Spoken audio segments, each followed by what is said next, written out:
ఇక్కడ దావీదు కూడా అదే బాధపడతాడు అనమాట. దేవా, ఈ యొక్క శత్రువులు వచ్చేసి నా రాజ్యమును, ఎందుకండి ఆ రాజ్యము యెహోవా, ఆ రాజ్యము దేవుడిచ్చాడు. దేవుడు దావీదుని రాజును చేశాడు.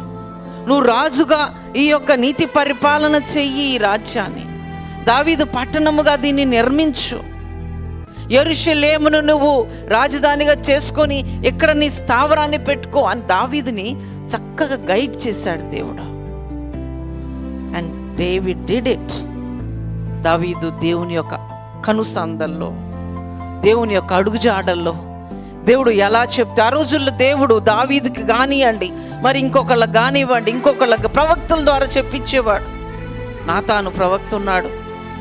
అందుకే మనం ఈ యెషయా గ్రంథం చదివినప్పుడు అక్కడ రాయబడి ఉంటుంది చూడండి, మొదటి వచనంలోనే మనం చూస్తాము ఎవరెవరి రాజుల క్రింద ఆయన యెషయా ప్రవక్తగా ఉన్నాడు అనేది.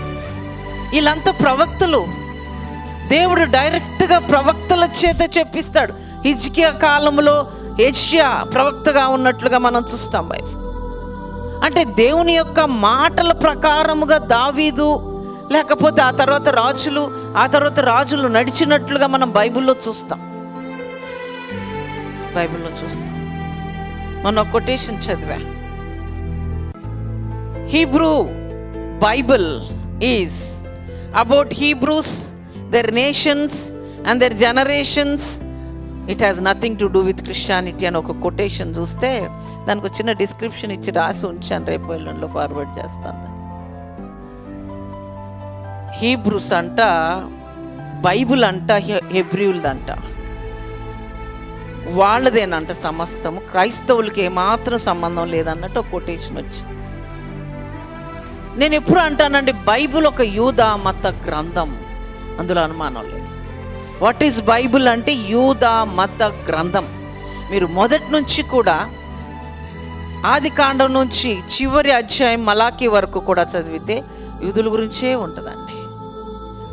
కొంత భాగం అన్య జనాంగం గురించి కూడా మనం చదువుతాం.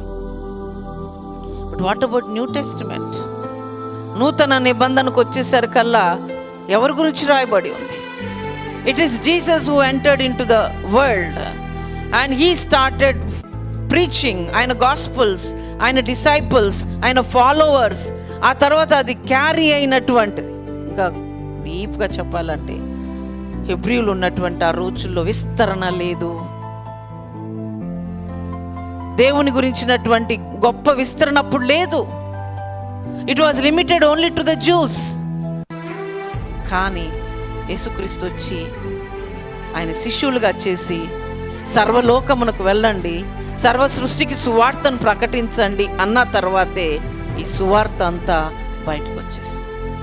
సో బైబిల్లో క్రిస్టియానిటీ ఉన్నట్ట లేనట్ట ఉంది.